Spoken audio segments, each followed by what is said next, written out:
আকিমুস সালাত ওয়া আতুজ যাকাত ওয়ারকাউ মা'আর রাকিঈন। সূরা বাকারা আয়াত নাম্বার 43। রুকুকারীদের সাথে রুকু করো, সালাত প্রতিষ্ঠিত করো, যাকাতের সমর্থন হলে যাকাত প্রদান করো। ওয়ারকাউ মা'আর রাকিঈন, রুকুকারীদের সাথে রুকু করো। লা ঈমানা লিমান লা সালাতা লাহু, যার নামাজ নাই তার ঈমান নাই। লা দীনা লিমান লা সালাতা লাহু, যার নামাজ নাই তার দ্বীনও নাই, ধর্মও নাই। তো এখন ঈমান হইল আপনার জান্নাতের চাবি। এই ঈমান কি করলে আপনার থাকে, আর কামেল ঈমানদার কাকে বলে, এই ব্যাপারে এই হাদিসটা ভিতরে আল্লাহ রাসূল জানায় দিয়েছেন। এই হাদিসের উপর আর এই আয়াতের উপর জানার পরে যদি আপনি মানতে পারেন, এখন যদি তওবা করতে পারেন, এখন যদি ভয় করতে পারেন, তাহলে নিশ্চিত আপনি জান্নাতের আশা করতে পারেন। এটা শোনার পর বুঝার পর যদি আপনি না মানেন, তাহলে সুন্দর পাঞ্জাবি আর টুপি আর দাড়ি রাখলে জান্নাতের আশা করতে পারবেন না। আলোচনার শেষে আপনারা নিজেরাই বুঝতে পারবেন আমি জান্নাতি না জাহান্নামী। আমি জান্নাতি না জাহান্নামী আলোচনা শোনার পর আপনি বুঝতে পারবেন। যদি আপনি আলোচনা শোনার পর এই মুহূর্তে মসজিদে বসে মন পরিবর্তন করতে পারেন, তাহলে আপনি জান্নাতি।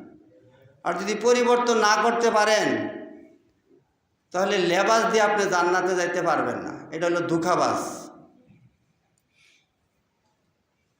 কামেল ইমানদার ওই ব্যক্তি, মান আহাব্বা লিল্লাহি ওয়া আবগাযা লিল্লাহি ওয়া আতা লিল্লাহি ওয়া মানা লিল্লাহি ফাকাদ ইসতাকমালাল ঈমান। ওই ব্যক্তি ইমানদার, তার জীবনের প্রতিটা কাজ করে আল্লাহকে খুশি করার জন্য। কাকে খুশি করার জন্য প্রতিটা কাজ করে? আত্মীয়তা করবেন, আত্মীয়তা ভেঙে দিবেন, মারামারি করবেন, নিজে মরবেন, সব আল্লাহকে খুশি করার জন্য। দেখেন এই হাদিসের দ্বারা সাহাবী আজমাইন তারা কিভাবে চলতেন। আর আনআম, সূরা আনআম আয়াত নাম্বার 162, ওই আয়াতেও 4টা কথাই বললেন, হাদিসেও 4টা কথা, কোরআনের আয়াতেও 4টা কথা। কুল ইন্নাস সালাতি ওয়া নুসুকি ওয়া মাহইয়ায়া ওয়া মামাতি লিল্লাহি রাব্বিল আলামিন। বলুন, ইন্না, নিশ্চয়, আমার সালাত, আমার কুরবানি, আমার বেঁচে থাকা, আমার মরে যাওয়া, লিল্লাহি রাব্বিল আলামিন, একমাত্র আল্লাহর জন্য। কুরবানি ভাই কার জন্য দেই ভাই? কুরবানি কার জন্য দেই? যদি আপনার কুরবানি ওই আবু জেহেলের মতো হয়, তাহলে আপনার কুরবানি আল্লাহর জন্য হয় না। কুরবানি আবু জেহেলও করত। যদি আপনার কুরবানি ওই আবু জেহেলের মতো হয়, তারাও কুরবানি করত। কুরবানি করার পর তারা রক্ত নিয়ে কাবা ঘরের ওয়ালের সাথে লাগাই দিত গোশত। ঘষার পর আল্লাহ তাআলা আয়াত নাজিল করে জানায় দিলেন সূরা হজ আয়াত নাম্বার 37, লাইয়ানালাল্লাহা লুহুমুহা ওয়ালা দিমাউহা ওয়ালাকিন ইয়ানালুহুত তাকওয়া মিনকুম। আল্লাহ কুরবানির রক্ত, গোশত, চামড়া, হাড্ডি কিছুই নেয় না। আল্লাহ নেয় তাকওয়া, আল্লাহ নেয় ভয়ভীতি, আল্লাহ দেখে অন্তর। সহিহ বুখারীর হাদিস 52 নাম্বার, আলা ইন্না ফিল জান্নাতিল মুদগা ইজা সালুহাত সালুহাল জাসাদু কুল্লু ওয়া ইজা ফাসাদাত ফাসাদাল জাসাদু কুল্লু আলা ওয়াহিয়াল কাল।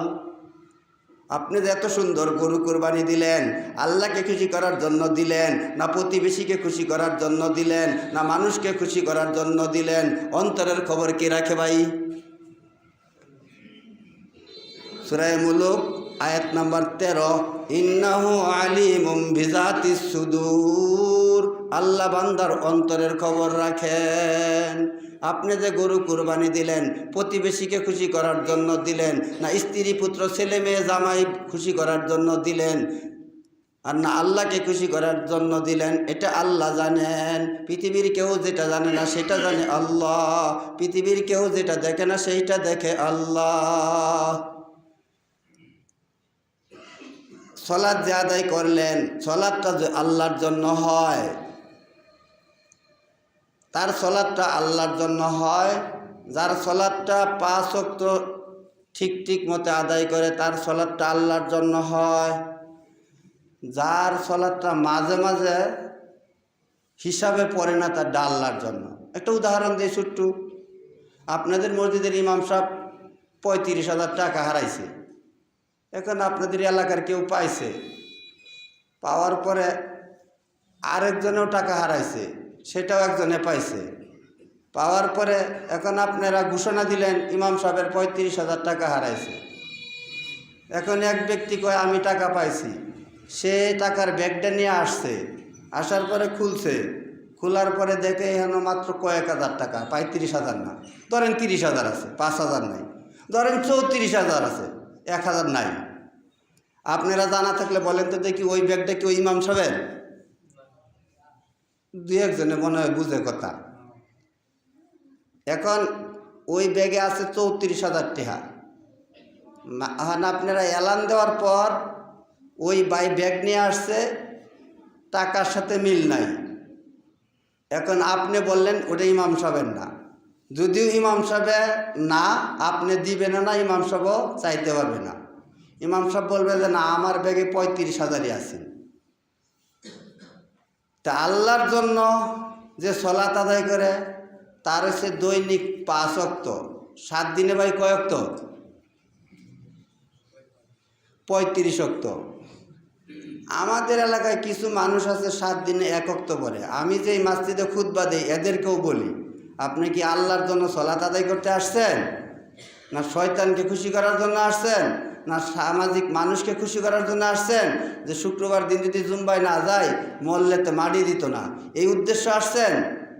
ওনারাই বলছে যে না 34,000 টাকার ব্যাগের এটা ইমাম সাহেবের না। তাহলে আপনি যদি 34 ওয়াক্ত পড়েন, 1 ওয়াক্ত না পড়েন, এটাও ইমাম সাহেবের জন্য না।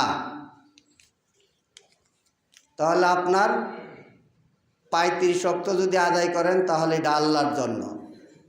তো এই আয়াতে কইছে আল্লাহর জন্য সালাত আদায় করো, আল্লাহর জন্য মারো, আল্লাহর জন্য মরো, আল্লাহর জন্য দান করো, আল্লাহর জন্য দান করা হইতে বিরত থাকো।